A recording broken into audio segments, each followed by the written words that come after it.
I wanted to use one of these vlog videos to talk about something that I cooked recently for myself. And I actually did a video. The video is on YouTube, but it's not public yet, but I'll explain how to get to it in a few minutes. But I wanted to go back to something that I remembered from my childhood, because my dinner rolls, when I made dinner rolls, and that's on YouTube, that's public, I got the idea that it would be made about the same way.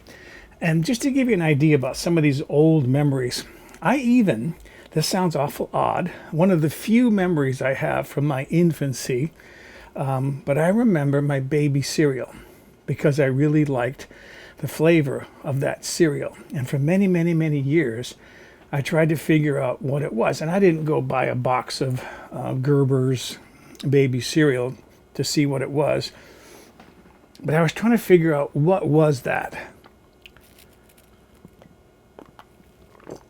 And what happened was I bought some rolled oats or oatmeal that you cook up to make cooked oatmeal.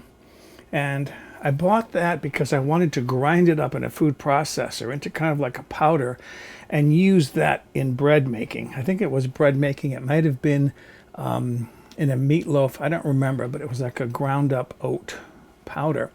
And I had quite a bit left over. So I decided I would just cook some up.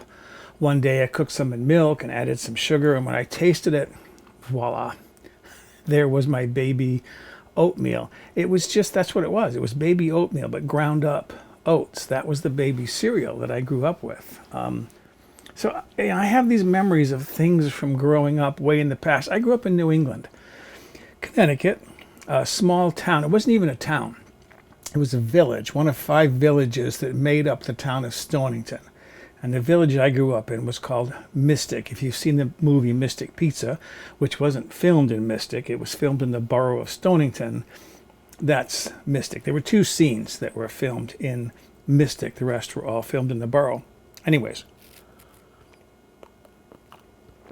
the hot dog buns in New England are different from the hot dog buns we have out here in California, and I think most of the USA. I have one here I can show you because I made these. Having made these dinner rolls, I knew the hot dog buns were made the same way. And to describe them, they're kind of like this, although this one's kind of tall. The ones in New England are a little bit smaller. They're slit in the top because that's where you put the hot dog in, and they're white on the sides. And what I liked about these is we would butter the sides and toast them either on the grill or in a skillet while the hot dog was cooking. And that toasted buttered side just tasted so good. And you can't do that with the hot dog buns they have out here because they're more of a, think of like a submarine sandwich roll, but small. And it's slit in the side, so you put the hot dog in the side. And it can't really stand up. Like this can stand up. It's got a flat bottom. And you can put your condiments, your relish, ketchup, mustard, sauerkraut, whatever you want in the top with the hot dog. It was made a lot more sense. So I wanted to make these. Now, I did buy a while back one of these. This is a New England hot dog pan. It's got these depressions in the bottom. And the idea of the depressions in the bottom is it's supposed to give the hot dog bun its rounded top. But when you look at the bun here on the label, this was not made in this pan because you can tell by the browning that what browned was the top. I used this, but I covered the bottom with several folds of aluminum foil to give it a flat bottom, and then I just put the buns in, the dough, let it rise, and then I baked it to get my hot dog buns. And I got to tell you, I don't crave hot dogs very often. Maybe once a year. And even then, probably not once a year. What'll happen is I'll be out somewhere. Someone will be firing up their barbecue, or they'll be cooking on the barbecue. I can smell the hot dogs. And that makes me crave. I want to buy a hot dog. So I end up going over to Costco because I can walk to Costco. It's only just a few blocks down the street. Or I can bike over there. And at their food court, you can buy a hot dog with a soda. I think it's $1.25, $1.25, $1.50, something like that. Well, I wanted to make these hot dog buns like they have in New England. So I did. That's what I made. Okay, so that led to stage 2 of an issue. When I was growing up in New England, they did not have skinless Franks. They had skin on them. They were made in a skin.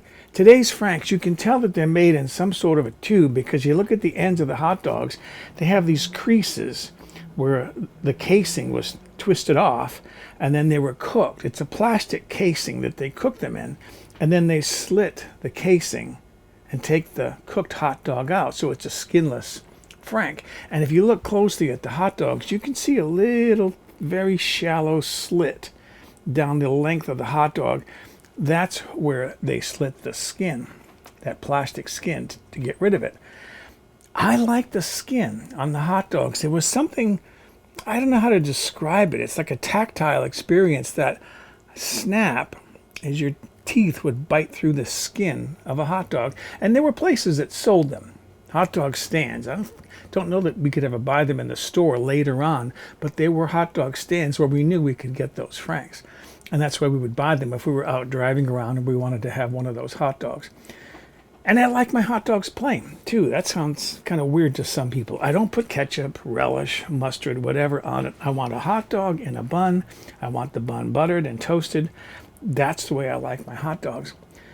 So anyways, I've been trying to find hot dogs with skin on it, which is kind of a weird thing to do because all the packages say skinless Franks, right? Well, I found these hot dogs. They're actually called Polish sausages, and they're a little bit thicker. They're wider, more meat, so it's a little more satisfying, and they work. So lately, I've been eating way too many hot dogs because I made 2 different varieties of these hot dog buns. I made really long ones because I had found some. They called them smoked sausages. They were like 9 inches long. They were like long hot dogs. And again, kind of thick. I needed a long bun for that. So I used a regular 9 by 13 inch baking pan. And I put the dough rolls in, let it rise, baked it, and cut them apart, separated them. And then I used this pan to make the standard hot dog length, which is what those Polish sausages are. They're made for a hot dog that's made about this size in this size pan. Really, really good. But I'm probably consumed enough sodium now to last me the rest of my life.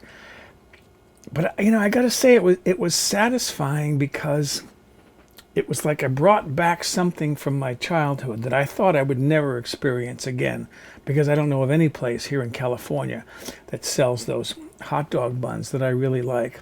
And I finally got the idea, why not make it myself? So I did. It's on my website and it's on YouTube to tell you how to get to it, because right now it's hidden and I'm not sure when I'm going to go public with it. I might go public with it sometime in December or January, or I might save it for summer.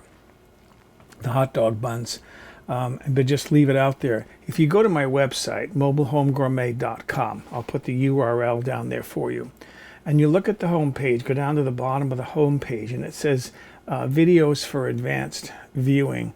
Among the ones that are listed there are my New England hot dog buns. Click on that.